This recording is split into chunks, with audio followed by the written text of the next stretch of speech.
The Podcast les da la bienvenida a un nuevo episodio. Y nos acompaña el día de hoy una persona que conozco de hace mucho tiempo. Y tengo que decir algo muy importante. Y es que cuando uno está en la universidad o estudiando cualquier cosa, tú sabes que hay materias o personas que simplemente pasaron, se te olvidaron y ya, hasta ahí llegaron. Y hay otros que es lo contrario, que te marcan. Esta persona, a mí en particularmente, me marcó cuando vimos las materias de procesos industriales 1 y 2. No se me olvida absolutamente nada. Creo que tengo los apuntes. Así que, con mucha admiración, bienvenido Irving Cedeño. Nada, muchas gracias a ustedes por tenerme aquí. Gracias a ti por aceptar nuestra invitación, por venir al podcast. Y antes de iniciar, yo quisiera mencionar que sabemos que hay muchos temas de los que vamos a hablar y esto se va a prolongar. Así que vamos a dividir la conversación, el episodio, en 2 partes. Entonces, para que no sea una sorpresa, simplemente en algún punto haremos una pausa y luego retomamos con la segunda parte. Bien. Bueno, como siempre, el podcast arranca por el principio. Mucha gente, yo sé que a ti te conoce, que tú eres una figura, pero mucha gente a lo mejor no sabe quién es. La figura geométrica. ¿Quién es Irving Cedeño? Hablemos desde, no sé, quizás trayectoria universitaria, qué profesión, cuál ha sido un poquito de esa trayectoria, la formación. ¿De dónde viene Irving Cedeño? Ok, antes que nada, felicitarlo a ti y a tu equipo por esta iniciativa formidable. Gracias. Me siento sumamente honrado con estar aquí con ustedes. Nada, Irving Cedeño, ¿qué decirte? Bueno, yo vengo de familias vinculadas al campo y a la producción agropecuaria. Siempre inquieto desde pequeño con la fabricación de cosas. Yo casi ni jugaba con los juguetes que se compraban. Yo fabricaba mis propios juguetes. O sea, yo fui, como quien dice, un poco peculiar. O sea, la mayoría de los estudiantes, cuando yo les pregunto que por qué estudiaron ingeniería mecatrónica, dicen, bueno, de pequeño yo desarmaba los juguetes para ver cómo funcionaban. Yo nunca desarmé nada. O sea, para mí me molestaba que los juguetes se me dañaran. Entonces, yo lo que hacía era que los miraba, cómo ellos funcionaban y hacía otra cosa.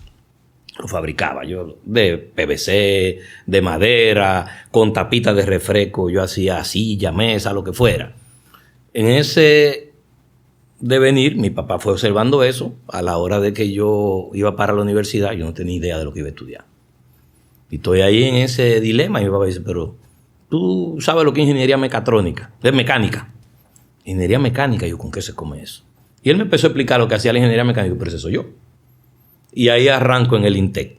O sea, yo soy ingeniero mecánico del INTEC. Yo salí de INTEC en el 1995. Me gradué yo de... ¿El otro día? De ingeniería mecánica, octubre del 95. Y prácticamente desde que salí de INTEC me fui a Mayagüez a hacer maestría. O sea, yo salí en octubre del 95 y arranqué en enero del 96 en Mayagüez a hacer maestría. Ahí hice una maestría en manufacturas, allá en Mayagüez, en donde yo entro en contacto con la docencia. Yo me inicio como docente en educación superior allá. Como parte de las actividades de los estudiantes graduados, a mí me asignaron la cátedra del laboratorio de CAD. Y no, de CAD no, de CAM. Me asignaron unas máquinas CNC que habían ahí, didácticas, que era con vela que uno trabajaba porque no tenían la potencia para trabajar metales, no tenía que introducirle directamente los códigos G. Era manual, todo manual. Todo manual. O sea, yo le metía los códigos G en la pantallita. Pero en comparación a lo que tú habías visto aquí, tú estabas... Guerra de la Galaxia. Exacto. Guerra de la Galaxia, porque aquí en IT había un torno manual. Allá era una máquina computarizada, un CNC. Que si bien es cierto, no al nivel de que tenemos ahora, pero comparado con lo que nosotros vimos aquí, Guerra de la Galaxia. Nada que ver una cosa con la otra. Nada que ver. Yo no tenía ni idea de cómo funcionaba eso. Uno de los compañeros le digo, mira, ¿tú sabes cómo funciona esto? Sí, yo te explico. Papá se sentó, me explicó y al otro día estaba yo dando clases de eso. O sea, ahí me inicio yo como profesor. Como profesor. Me pasé los 2 años que tuve en maestría dando ese laboratorio de cata allá como parte de mi trabajo. Estando, recuerdo ahora, a finales de la maestría, por allá cruzó el profesor Daniel Comarazami, Ajá. que en ese momento era decano de ingeniería en INTEC. INTEC. Y hizo una reunión con nosotros, los estudiantes dominicanos que habíamos allá. En mecánica solo estaba yo, pero en industrial habían varios estudiantes de INTEC y que no eran de INTEC. Y él se reunió con todos nosotros. Y nos dijo, desde que lleguen a República Dominicana, pasen por INTEC. Y a mí en específico, él me llamó aparte. Me dijo, mira, nosotros allá en INTEC queremos hacer un laboratorio como ese que hay aquí en Mayagüez. Era un laboratorio en donde habían unos componentes miniaturas, para explicarlo fácil, como si fueran Lego. Pero no son Lego, eran unos componentes estructurales para desarrollar simulaciones de líneas de producción. De la marca Fischer Technic. Fischer Technic. Me acuerdo de esos inicios. Y 96, finales del 96, no, finales del 97 fue que Comarazami cruzó por allá. Yo regreso a Dominicana en ese diciembre del 97, de haber terminado la maestría, y arranco en INTEC en febrero del 98 como profesor. O sea que desde febrero del 98, saquen cuenta, estoy yo dando... ¿Todavía tú sigues en INTEC? Yo sigo en INTEC dando clases. ¿Hiciste carrera ahí? En INTEC. Yo, o del 96 a la fecha, si fuera el 26, fueran 30 años. O sea que ya yo tengo... 30 años casi de carrera docente. 28 de carrera docente. Eso es mucho. Y de esos 28, hay 26 en INTEC. Fueron 2 años en Mayagüez y 26 en INTEC. Al sol de hoy dando. En ese momento, y qué bueno que tú tocas ese punto, en ese momento que tú llegas a INTEC, específicamente, ¿con qué tú empiezas a dar clases? Yo arranqué, cuando llegué allá, procesos industriales, 1 y 2, y de repente me endonan, yo soy de manufacturas, y me dice, mira, además de procesos industriales, tú tienes que dar ciencia de los materiales. Uf. Ciencia de los materiales, bueno. ¿Y qué voy a hacer ahora? Nada, agarré y me puse a leer. A leer en el libro, a reaprender ciencia de los materiales, pero ya el proceso era una cosa sencilla, porque esa fue mi vida todo el tiempo, pero ciencia de los materiales, yo tuve que aprender ciencia para enseñar ciencia. Ahí tuviste que coger el libro grueso, gordote, y buscar fórmula y... Van Black, creo que es. Algo así. Creo que es Van Black, el nombre del libro. Y durante un tiempo yo estuve dando ciencia junto con proceso 1 y proceso 2, hasta que llegó la profesora Becelina. Cuando llegó la profesora Becelina, yo vi la gloria. Profesora, ya, se la soltaste. Ciencia es suya, ese es su hijo, mire, con papel de regalo se le entregué. Pero te imaginas los recuerdos que a mí me llegan. Porque a mí me tocó... desafortunadamente no la di contigo. Me tocó con David. Ah, sí. Y después con ella. David Espinal. David Espinal y después Vaselina. O sea que tú diste Ciencia 1 y Ciencia 2. Ciencia 1 no la terminé y Ciencia 1 la pasé con Vaselina. No, sí. Yo le entregué con broche de oro a Vaselina en ese momento. Y nada, ahí fuimos... Yo ni recuerdo cuántos años duré yo dando ciencia, proceso 1 y proceso 2. Y vinculado al laboratorio que te mencionaba, el laboratorio de manufactura. Vamos a enrutar un poco el camino hacia el laboratorio de Fischer Technic. Ok. Aquí estuvo Manuel Pool. Aquí estuvo Luis Toirac. Sí, sí. O sea, gente muy del área de ingeniería de INTEC. Y en algún momento la conversación entraba a ese laboratorio. Porque siempre, en mi época, hablo de mi visión en ese momento, siempre causaba curiosidad. Y uno como que quería entrar y abría la puerta. ¿Qué es lo que están haciendo aquí? ¿Qué es lo que están inventando ahora? Porque de verdad llamaba la atención. Que en miniatura tú veías muchísimas líneas de producción o una simulación de eso. Sí. Algunas no eran tantas. De las pocas simulación, eran prácticamente líneas reales. De las pocas aulas que tenían aire acondicionado en ese momento también. Donde Telhas, ahí fue que inició. Donde Telhas, ahí mismo. Ahí fue que inició. El mobiliario no era el mobiliario típico de INTEC, era un mobiliario diferente, especial, nuevo. Por eso yo creo que llamaba tanto la atención ese laboratorio. Mira, para mí ese laboratorio marcó un hito en lo que es la educación en ingeniería, por lo menos de cara a la INTEC. Y también a la industria, porque en ese laboratorio nosotros teníamos personas de la industria que iban a capacitarse en automatización allá.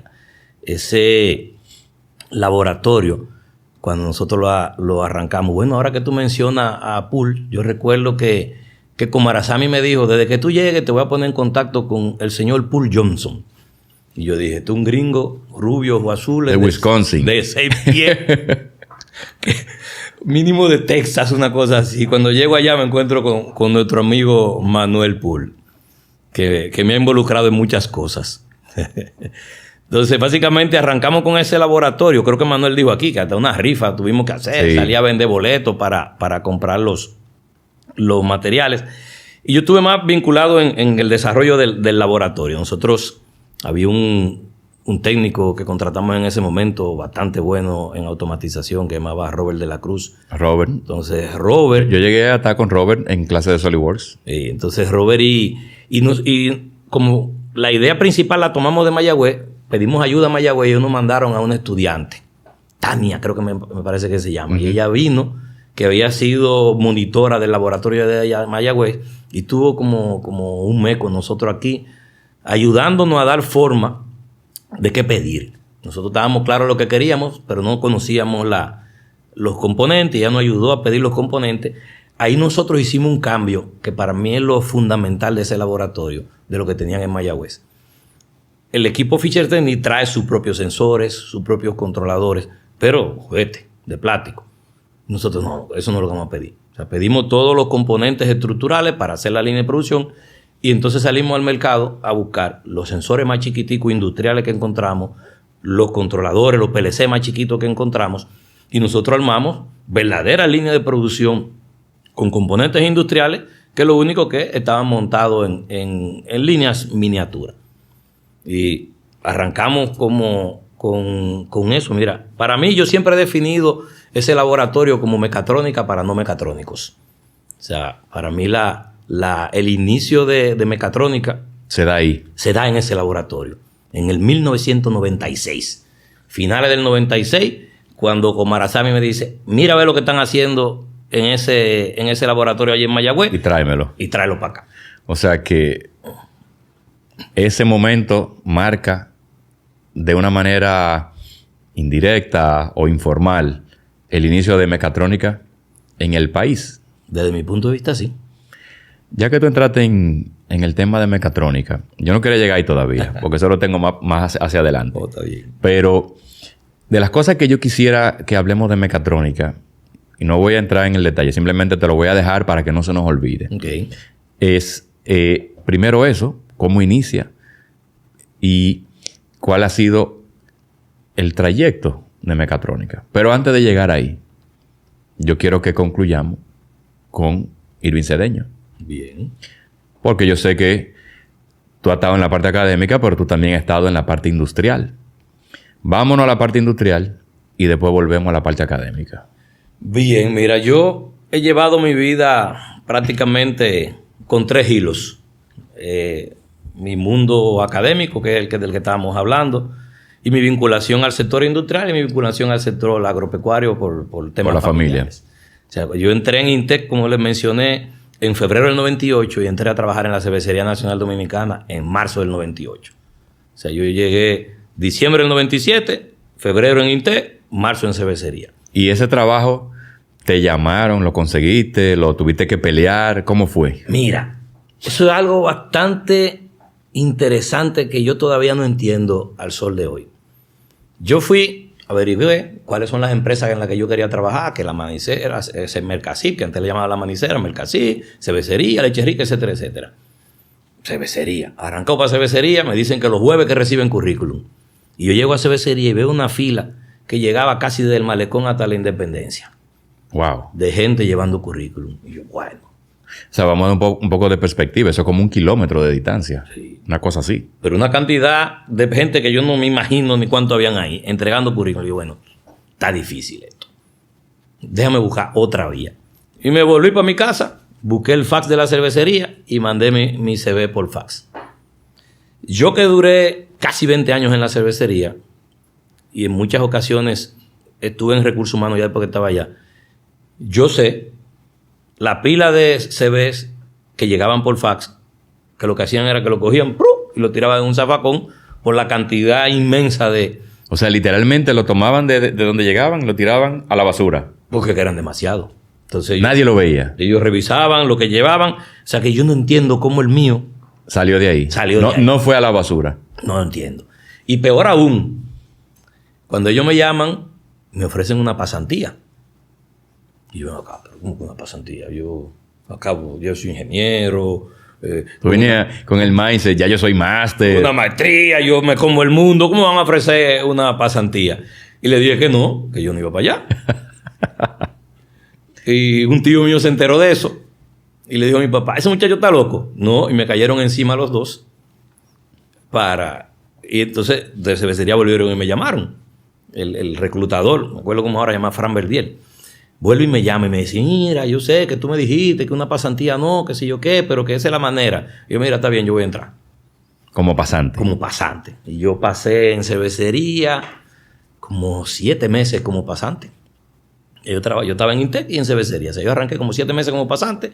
Luego me contratan como supervisor, luego coordinador. Fuiste escalando. Y yo primero, o sea, pasante, supervisor, coordinador, gerente regional. O sea, yo pasé prácticamente, o sea, casi 20 años en cervecería.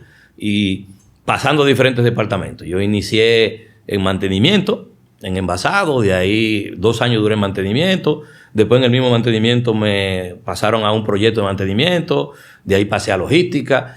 Y yo hice más carrera en logística que en mantenimiento ahí en cervecería. Ellos me mandaron a hacer especialidades de logística, me mandaron a hacer especialidades de gestión de proyectos, especialidad en finanzas empresariales. O sea que ahí te complementó a ti profesionalmente. Ellos me cambiaron de ingeniero mecánico a ingeniero de logística. O sea, ellos se le cogieron conmigo y...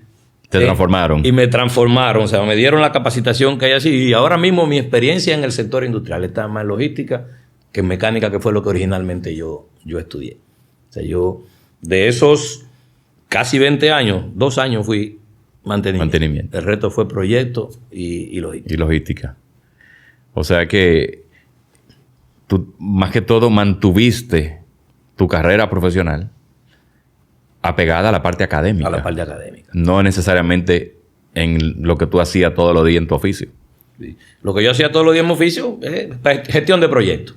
Más que todo. Ingeniero mecánico, enganchado a ingeniero industrial de logística, porque ellos lo decidieron y me mandaron a capacitarme. O sea, yo tuve 1 año capacitándonos en ese momento Heineken era de los socios de la cervecería y trajeron instructores de allá de Heineken que se pasaron 1 año con nosotros en esa especialización, en lo que las empresas le llaman, esa era la Universidad de Heineken.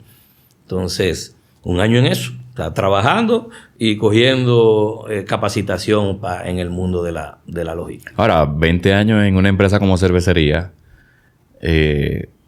son muchas anécdotas, experiencias, aprendizajes, mucha gente también, muchos relacionamientos. Sí. Es realmente una universidad. Sí. Sí, básicamente, yo entré a cervecería en esa época, pues qué sé yo podía tener, o sea, fue llegando justamente de la maestría, o sea, yo lo que tenía que tener como 23 años, una cosa así. O sea, bien joven. Sí, salí de Inte 21, los 2 años de maestría, como 23 años tenía yo que tener cuando entré a cervecería. Y cuando sales de cervecería, ¿a dónde vas? Mira, cuando yo salgo de cervecería, se dieron ahí unas coyunturas en donde en mi familia me estaban necesitando que yo le dedicara un poco más de tiempo al tema del negocio familiar. Yo había estado también vinculado por mucho tiempo a lo que era a nivel voluntario, temas de robótica con los colegios. Entonces se juntan ahí esos 2 temas. Mi papá requiriendo que yo lo ayude. Y en uno de los colegios en los que yo tenía muchos años siendo voluntario, me estaban diciendo, mira, ojalá y tú pudieras venir con nosotros. Se dieron esas 2 situaciones, más que ya yo no estaba tan a gusto en lo que estaba haciendo allá en cervecería, con los cambios de la administración, etcétera. Y me decido lanzarme a irme independiente. Entonces, me centro más en Intec, me voy a esa asesoría a los colegios en lo que tiene que ver con robótica educativa. y yéndome todos los fines de semana. Yo me iba todos los jueves para Higüey a la finca y volvía los domingos. Tuve como 3 años en eso. O sea, ya más o menos ese emprendimiento forzado de la asesoría a los colegios me rentó bastante bien. O sea, yo siempre he estado vinculado a la educación y estuve ahí trabajando con los colegios durante esos 3 años.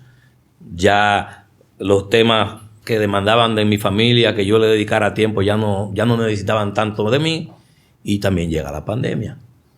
Al llegar la pandemia, el tema de la robótica educativa disminuye. Nosotros trabajamos a nivel virtual también con robótica educativa. Ahí empezamos a cambiar los robots físicos por robots virtuales. Ya no era tan atractivo para los chicos y medio se apagó. Y ahí, de la nada, me llama un headhunter. O sea, fíjate, en ese momento que va ese emprendimiento como que teniendo alguna dificultad, y me llama un headhunter. Pero tú tenías publicado nada. Simplemente de algún sitio encontraron tu perfil. Me parece que algún conocido mío se lo pasó. Ok. Porque yo no tenía perfil en ningún lado. Yo estaba enfocado en lo tuyo, en el emprendimiento. Me llama un headhunter de Planeta Azul. No me dijeron que era Planeta Azul, me dijeron que de una empresa andaba buscando a alguien con mi perfil. Yo, con mi perfil de profesor de robótica. No, con tu perfil de 20 años en la cervecería. Ah, ok. Y nada, para no cansarte la historia, eso ahí a finales de la pandemia, a mediados de la pandemia, entro en Planeta Azul a dirigir el departamento de cadena de abastecimiento. Logística en ese momento, luego lo fuimos transformando a cadena de abastecimiento en el tiempo que estuve allá. Ya eso, en septiembre van a ser 4 años. ¿Tú sigues ahí todavía entonces? En Planeta Azul, en septiembre cumpliría 4 años. Gracias a ese amigo y al headhunter. Yo supongo que es un amigo porque... O sea, no hay forma. Yo no tenía nada. O sea, yo no tenía publicado en ningún sitio. Simplemente me llamaron. Y yo sé que un amigo me preguntó, ven acá, ¿te llamaron de un sitio? Entonces, entiendo que por ahí es que... Ahí hiciste la conexión. Y ahí fue que hice la conexión. Volvamos a la academia. Dele. Tú mencionaste ingeniería mecatrónica. Ingeniería mecatrónica, ya lo dijimos, tú entiendes de tu opinión que empieza en el momento en que Comarasami te ubica en Mayagüey y te dice, vamos a hacer esto en Intec. Pero cuando tú entiendes que se formaliza, o sea, estamos hablando de que mecatrónica como palabra sonaba mucho en el ambiente, pero no había nada hecho. Mira, allá en Mayagüez hubo uno de los compañeros míos, un chino. Tenía un nombre que uno no sabía pronunciar y nosotros lo bautizamos como Ji. Y ese chinito, muy amigo mío en ese entonces, fue el primero que me mencionó la palabra mecatrónica. Y yo no, mecatrónica, ¿qué es eso? Yo soy mecánico. Estoy hablando en el 96, allá en Mayagüez. Y él me habla de mecatrónica. Yo no sé lo que es eso. Empiezo a averiguar. No, el internet no era como el que hay ahora. O sea, no había Google, no había nada. En esa época existía Netscape. Era muy limitado. Netscape, la universidad. Netscape, sí. Yo no tenía internet en mi casa. Era en la universidad. En la computadora de la universidad, que nosotros éramos como 30 estudiantes graduados y habían 3 computadoras. Luego fueron llegando más, pero en ese momento habían 3 computadoras en la oficina de nosotros. Yo empiezo a googlear lo que... No, a googlear no. A Netscapear. Exacto. A Netscapear lo que era mecatrónica. Y ahí como que... pero mira lo que es esto. Y me encuentro con un libro. Un libro de diseño de máquinas y herramientas. O sea, Mechatronics and Machine Tools. Creo que se llama Machine Tool Design. Creo que se llama el libro. Lo tengo en mi casa. Ese libro a partir de ese momento se convirtió en una Biblia para mí.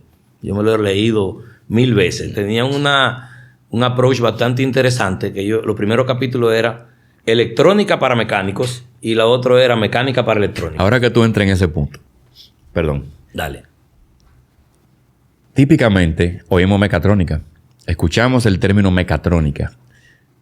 vamos a definir lo que es mecatrónica. Ahora que tú justamente del libro hablas de la mecánica para electrónico y electrónica para mecánico.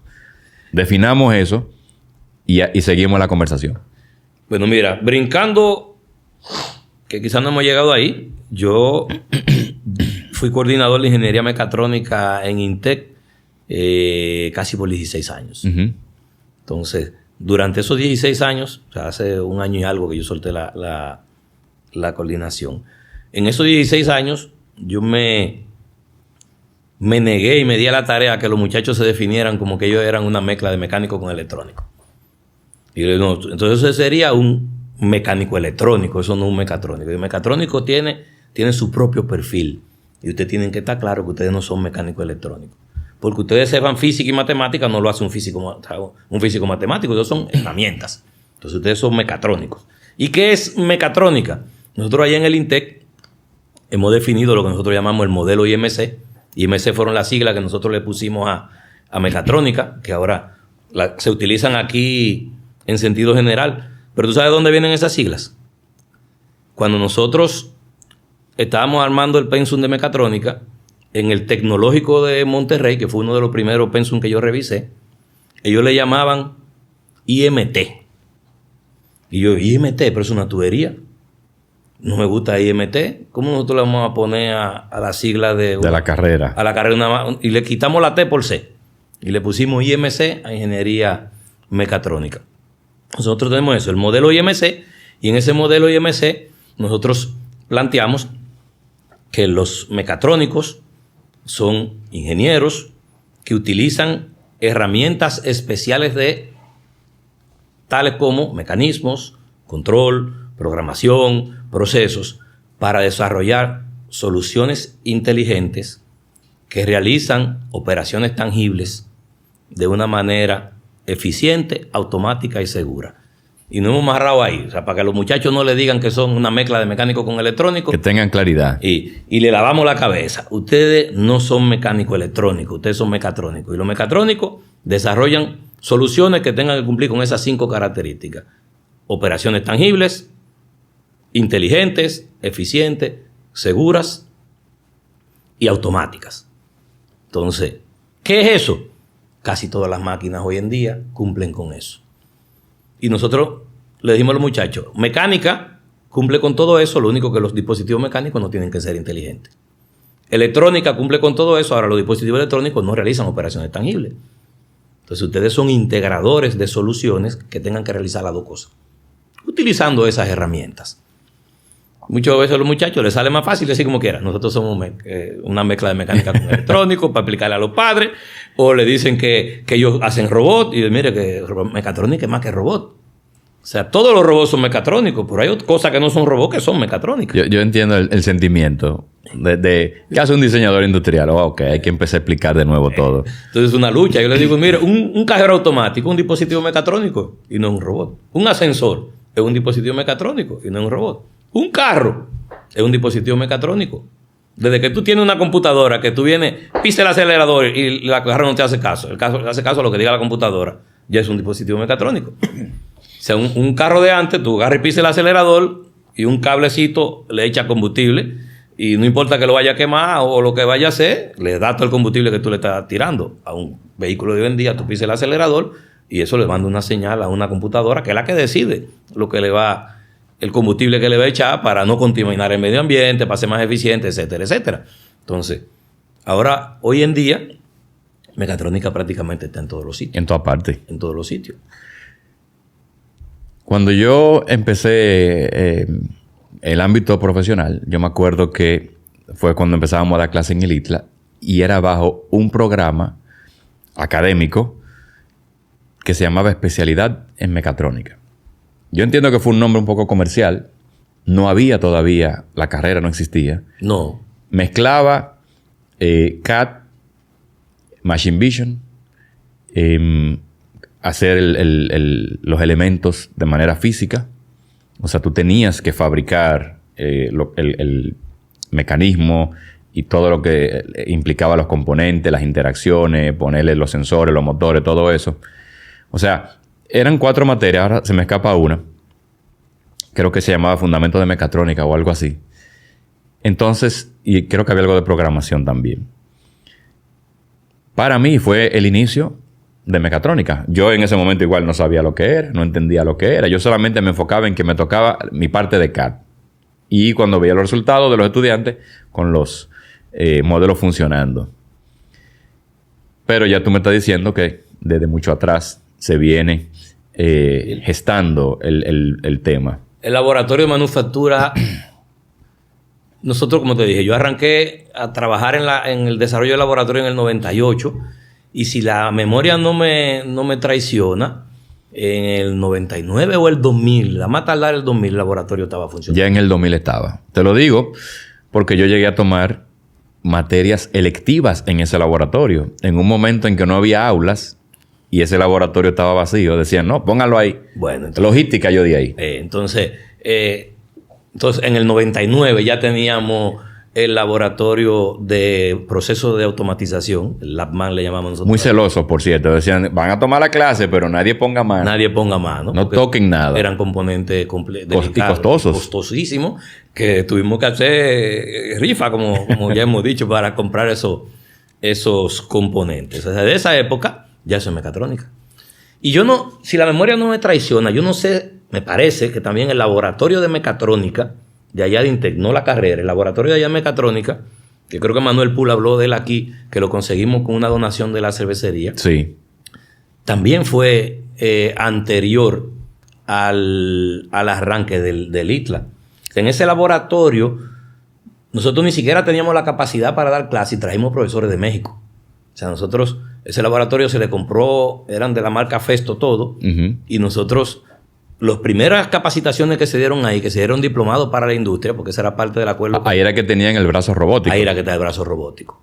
Entonces, sí, eso fue antes. Entonces, ese laboratorio es el laboratorio de mecatrónica. Y eso desde ese momento, todavía no se pensaba en la carrera.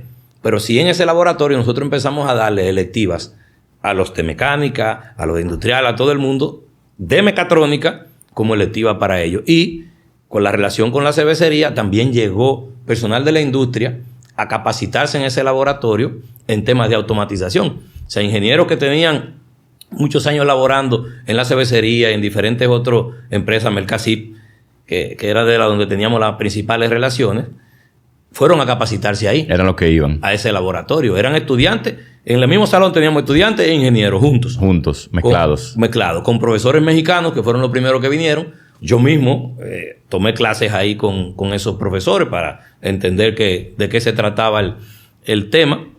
Y fíjate que todo eso es antes de... De hecho, hago una corrección. Eso que yo mencioné ni siquiera era la especialidad de mecatrónica. Era el trimestre universitario con aspectos mecatrónicos. La especialidad de mecatrónica, cuando el ITLA la abre, es cuando viene la donación de Taiwán. Sí. Que ya llegan todos los equipos y que se crean los diferentes laboratorios. Y justamente... entra CAD, entra CAD-CAM, entra controles automáticos, entra el laboratorio de electrónica y entra CNC y moldes. Ya ahí sí podíamos hablar de mecatrónica por la concepción y por lo que implicaba ya los laboratorios que había en ese momento, pero no era una carrera. No era la... En Intel nosotros, como te dije, mi memoria me traiciona y debe de andar en 2000 por ahí. Ya estaba. Tú dices que... No, ya el laboratorio estaba. Ya estaba, bueno. Sí, porque yo salgo de Intec antes de entrar al ITLA. Y ya estaba. Yo me acuerdo del brazo robótico. Entonces, en ese laboratorio nosotros teníamos no solamente el brazo robótico. Ese brazo robótico estaba acoplado a una línea de producción que simulaba la producción de cilindros neumáticos. Entonces, ahí habían un brazo robótico, pero había múltiples brazos neumáticos. Eran manipuladores neumáticos que básicamente ensamblaban los componentes que habían ahí, ensamblaban unos pistoncitos. También ahí teníamos una fresadora CNC de la misma marca de la que teníamos en Mayagüez, que era la Enco. De aprender. Teníamos una fresadora y un torno CNC didácticos, de la misma marca, como te acabo de mencionar, lo que tenía en Mayagüez, pero ya esta sí tenía capacidad de cortar metales, aluminio. O sea, la de Mayagüez, la que yo traje en Mayagüez era con velas. La que nos llegó a nosotros con ese acuerdo con la cervecería, entonces ya podíamos cortar aluminio y teníamos las dos, una fresadora y un tornito. Yo recuerdo, bueno, brincando ahí un poquito, luego que ya nosotros tenemos la ingeniería mecatrónica, si mal no recuerdo, en el 2015, yo voy a un congreso al Tecnológico de Monterrey. Y lo primero que yo voy al Tecnológico de Monterrey, que fuimos a un congreso de mecatrónica, me la agencié con el director de mecatrónica y ya yo quiero ver tu laboratorio. Y entramos a los laboratorios del Tecnológico de Monterrey y ahí no había nada que nosotros no tuviéramos en ese laboratorio. Era igual. Lo mismo, lo único que nosotros lo teníamos. Petit, pequeño. Versión miniatura, versión pitufo. Y ellos tenían un edificio, o sea, un piso entero. Dedicado. Con lo mismo, muchos y más grandes. O sea, nosotros teníamos un bracito de este tamaño y tenían un brazo de la misma marca, pero un brazo industrial real.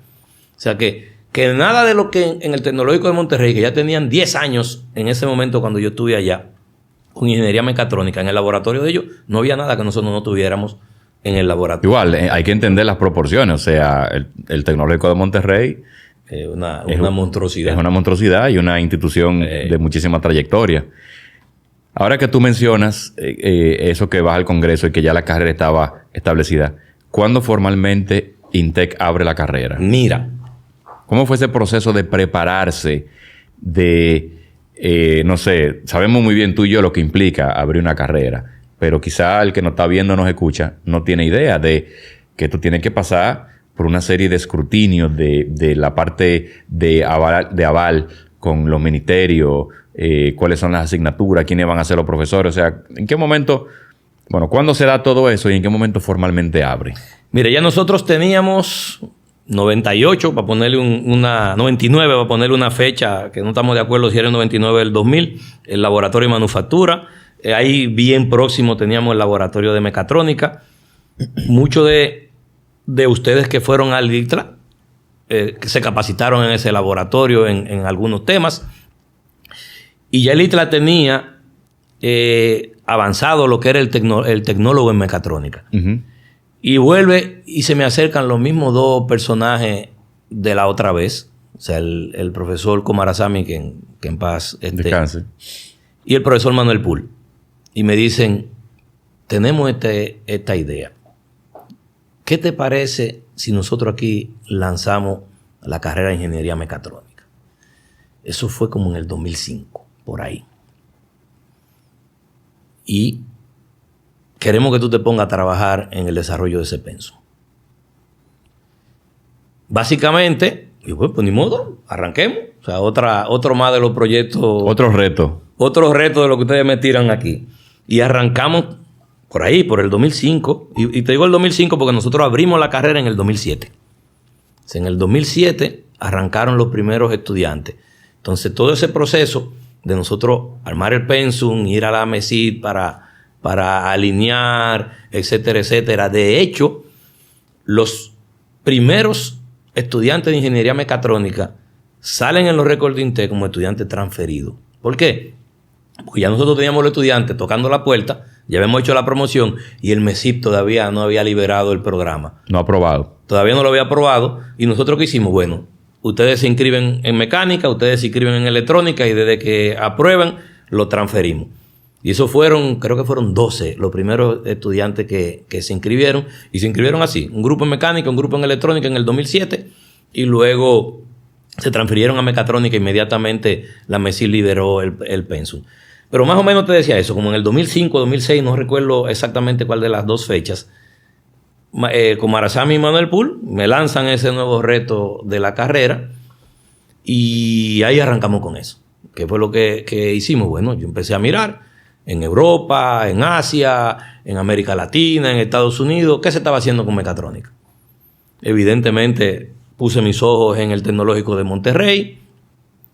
En Asia no me acuerdo, creo que fue en Corea, una universidad que conseguí que tenía su pensum público, porque no todos tenían los pensum públicos. Yo agarré el pensum, creo que fue de Corea, un pensum de una universidad en Alemania, el del Tecnológico de Monterrey, el de la Universidad de California, que no tenía ingeniería mecatrónica, pero tenía alguna pincelada, y empecé a estudiar todos esos pensum. Y dije, espérate, nosotros aquí, estos son los insumos, vamos a ver qué es lo que ellos están dando, pero nosotros tenemos que hacer un programa, como es la misión del INTEC, acorde a lo que necesita el mercado dominicano. Entonces, de esa amalgama de pensum, sacamos nuestra versión.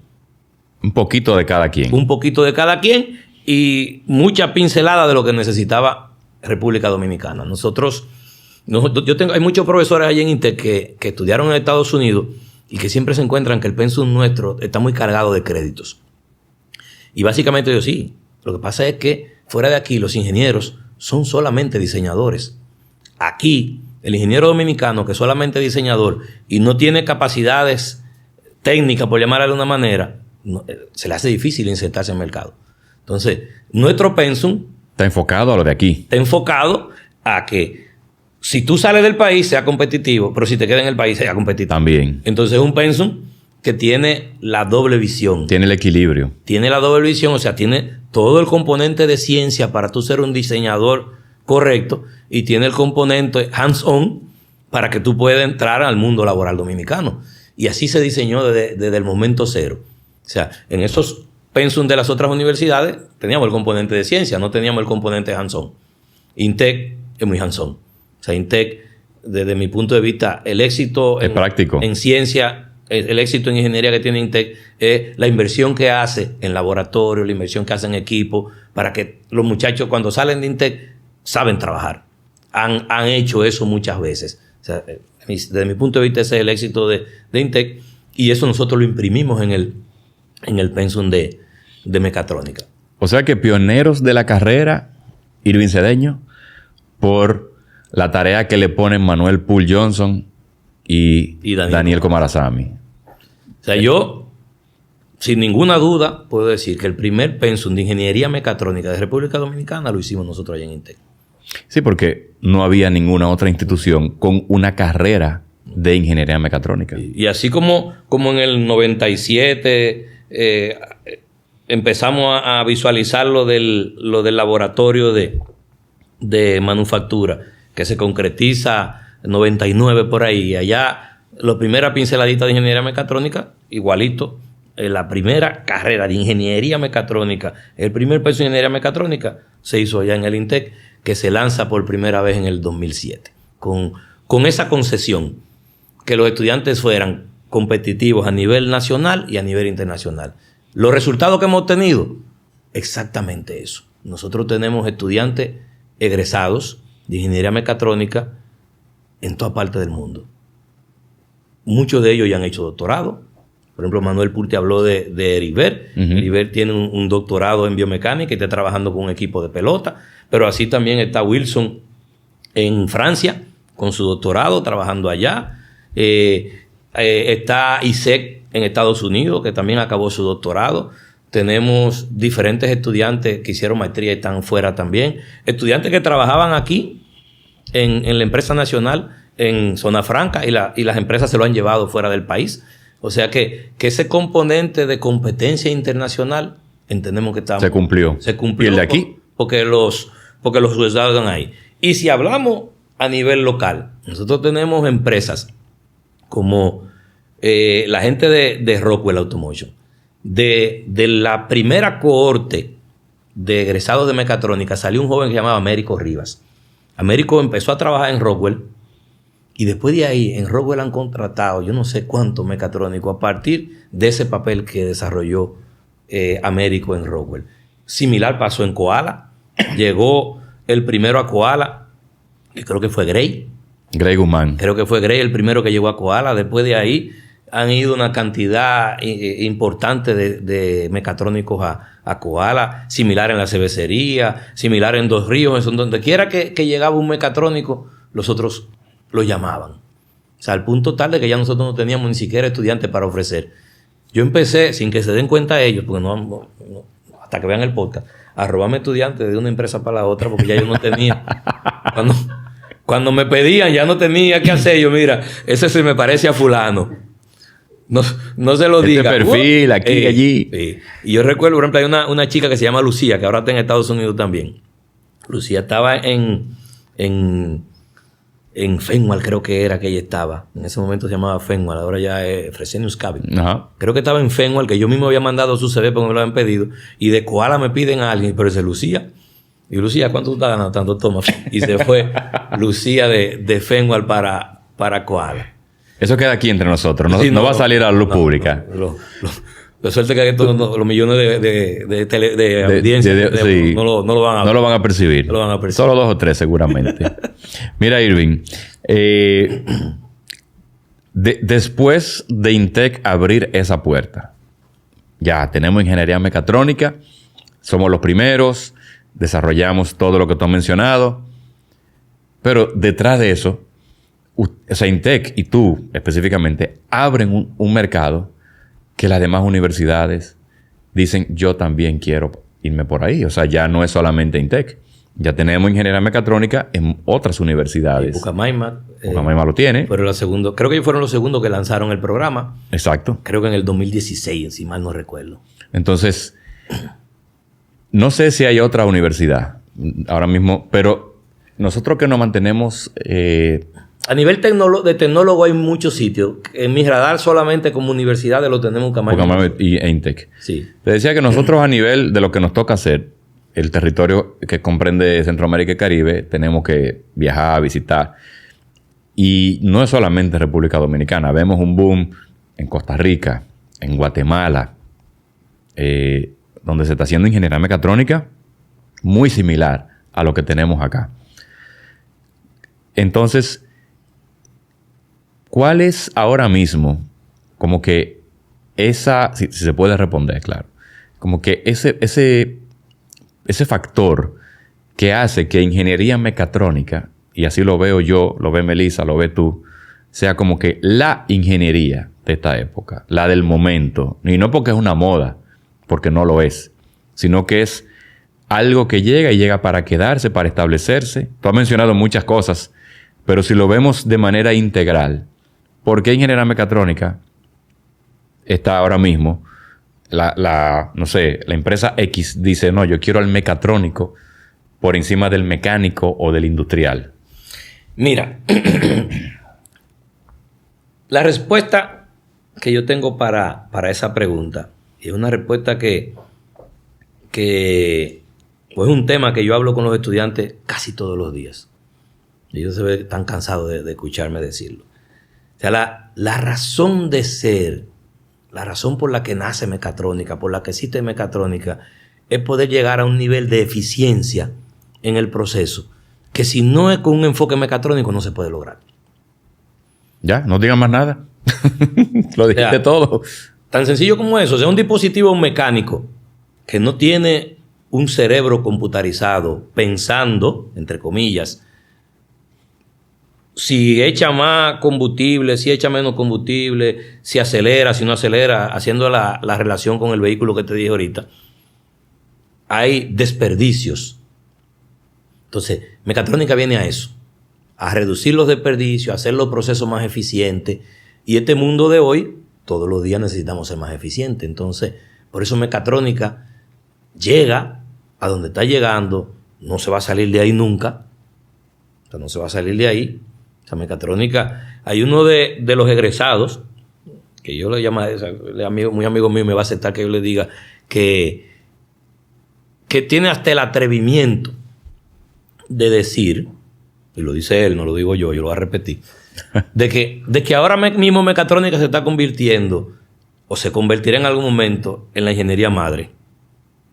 O sea, como en un momento fue el ingeniero militar, etcétera, etcétera, y que de ahí hacía todo.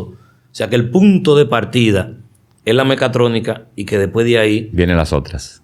Nos especializaríamos o se especializaría hacia un conocimiento más específico en calderas, etcétera, etcétera. Ahora, el concepto de la eficiencia, de poder tener a un cerebro computarizado controlando lo que haga o lo que no haga el mecanismo, para que ese mecanismo no consuma más energía de la que tiene que consumir, es la base, entiendo yo, de eso que él comenta. O sea, a eso es que él se refiere. O sea, mira, o sea, todo tiene que ser eficiente. Y si yo no tengo al computador dándole seguimiento, o sea, el computador está haciendo la labor de inteligencia y los mecanismos están haciendo la labor física. El consumo energético está en la labor física. Si tú se lo dejas solamente al cuerpo, sin que es lo que es la mecánica, La labor física sin la computadora dando el seguimiento. Desde que ya tú tienes la computadora dando el seguimiento, ya eso es mecatrónica. Ok. Y ese seguimiento se lo da para ser más eficiente. Yo me inclino por ese pensamiento. Y lo estamos viviendo. La verdad es esa. O sea, cada vez hay más muchachos y muchachas, que por ahí viene mi segundo tema, inclinándose por ingeniería mecatrónica. Y vuelvo y repito, no solamente en República Dominicana, sino en todo el territorio que nos toca cubrir. Estamos viendo muchas mujeres en mecatrónica. No solo en Intec, también en Pucamaima, no solo en República Dominicana. ¿A qué se debe? Y sabemos muy bien que hay déficit de ingenieras. Pero ¿a qué se debe que en ingeniería mecatrónica no vemos eso que veíamos en mecánica, en eléctrica, en electrónica? ¿Por qué las mujeres se inclinan hacia la ingeniería mecatrónica? Mira, nosotros en Intec, desde principio de la carrera, los estudiantes femeninos siempre han sido como un 30%. O sea, en la primera cohorte que se graduó, se graduaron 6 personas y habían 2 chicas. Una de ellas es Stephanie y la otra es Marta. Ellas 2 se graduaron de la primera graduación, habían 2 chicas y 4 chicos. O sea, un tercio. Y más o menos por mucho tiempo se ha mantenido así. De un tercio, a veces sube, a veces baja. Sin embargo, ahora que tú dices eso, yo tuve un trimestre, yo doy la materia de diseño mecatrónico ahora, básicamente, y yo tuve un trimestre en donde habían en mi sesión más damas que caballeros. No quiere decir eso de que la población total femenina ya superó a la masculina, pero por lo menos en esa sesión Eso pasó. eso pasó, en donde yo tenía pero mucho a poquito. O sea, eran como... Nosotros tenemos limitado las materias que son de mecatrónica a un máximo, primero de 16 estudiantes, ahora lo expandimos a 18. Y no recuerdo cuándo habían en ese trimestre. Ponte tú que hubieran 16 y por lo menos habían 10 o 12 de damas. Y el resto... Y el resto caballeros. Eso fue solo en ese trimestre. O sea, que va por ahí. O sea, que él ha ido creciendo. ¿Por qué puede estar creciendo? Hay mucho trabajo que se ha hecho en STEM, a nivel temprano, de fomentar que la ingeniería no es solo para hombres. Mecatrónica tiene un gran componente de programación, de intelectualidad, en el desarrollo de esa eficiencia que hablamos hace un ratito. O sea, no hay esa barrera que pudiera haber. Por ejemplo, cuando yo estudié mecánica allá en Intec, que seguetear una varilla para dar soldadura. O sea, en mecatrónica no hay eso. En mecatrónica tú agarras un mecanismo, o sea, el que hace el piñón sigue siendo el mecánico. En mecatrónica compra el piñón, compra la computadora y lo pone a trabajar juntos. Entonces no hay esa laboriosidad física que quizá pudiera en algún momento no llamarle la atención a las damas, no porque no tengan la capacidad, sino porque no le llamaba la atención. Entonces mecatrónica no es esa laboriosidad física, o sea, es un ejercicio más intelectual que otra cosa. ¿Tú entiendes que quizás también el momento que estamos viviendo influye? Tú acabas de mencionar nuestra época.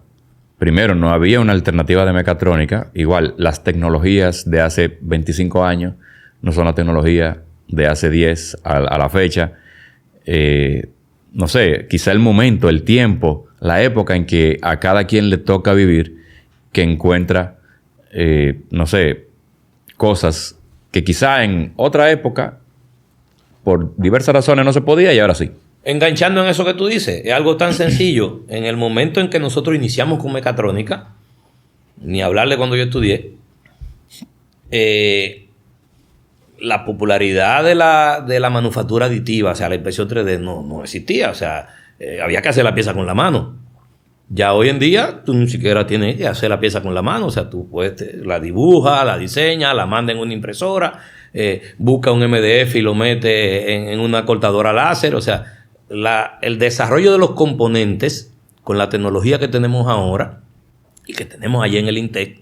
O sea que en otros podcasts se ha hablado del HAS, pero nosotros tenemos el Maker Space, también donado por Eaton. O sea, INTEC siempre ha tenido relacionamiento con empresas que creen en los egresados de INTEC y por eso invierten en el INTEC. Y en el Maker Space, ahí hay cuanta maquinaria a ti se te ocurra para desarrollo de proyectos, y toda esa maquinaria son CNC. O sea, no hay que, como te decía ahorita, no hay que martillar, no hay que seguetear. Hay un ejercicio más intelectual. Ya no son velas. Ya no son velas.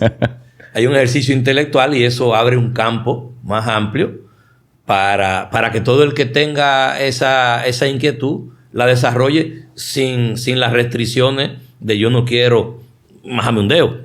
O engrasarme las manos. O engrasarme la mano. Sí. Para algunos eso es divertido, para otros no. O sea, yo entiendo que si bien es cierto que toda esa tecnología no mejora, pero también le quitaron algo de la diversión. A lo que nos gusta esa parte. De esa parte manual.